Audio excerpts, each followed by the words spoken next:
Makumbe. Yes. Oh, yandiri kunzwa iya hanzi wakadzinga mufana muHarare ka. Chii chiri kuitika? Ndiani Cymplex? Kwanza wakamupa pi ai muHarare. Zvakarema muHarare zvakubulawayo. Cymplex akubulawayo. Ko muHarare hanzi ndomunorira ko akatadza here ongomira wachirira. Bulawayo kwayo zvikurema anenge ada kutoenda kuBotswana. Language iri kumuremera. Enda musadaro hauna here imwe nzira yekubetsera nounayo mufana kuti angodzoka mugame. Tichambotraya kuti at least akamboya chimboshaina chichiya chibho. Tabhago anenge atoenda nemawese.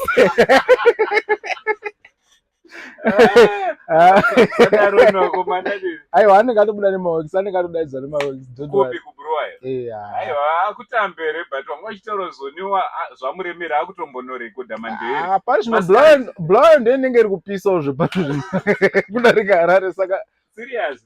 Saka hauutyi here kuti maclients ako ande maartist ako ari kubrowayo akungonomarekodhera ikoko. Kana maya tongosheyana. Mongosheya kuti at least tese tisadzokere kumusha because pane imwe situation inongona kuti mungu akudzokera apa dhuze nekuenda. Apa dhuze nekudzokera nekuenda padeni saka nemuchingogamana. Aiwa musadaro navo aiwa ameno mafani but pane chimwe chandoda kumbobvunza. Takazoonawo comment section ka vamwe vanhu vari kupinda nemafeelings vari kukecha. Munotowo kudini vanhu vari kukecha nekuda kwako naCymplex? Asitodya sadza ka zvepasocial media ndezvepasocial media ngasini nazvo.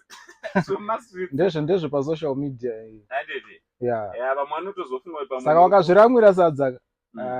Iwe naCymplex wacho mune muchitoje. Ende techirova kuti zvekutamba.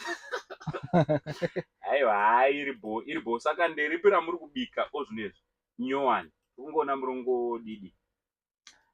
This time tine mudhara wangu anonzi biggers zvamai manje mudhara anopisa anobuda nepamutoko apa. Ane chimwe chalbum chakaipa chaari kuita so chine imwe song so song iyoyo mudhara ari kunamatira vana vake kuti dai varorwawo nembinga wakomana.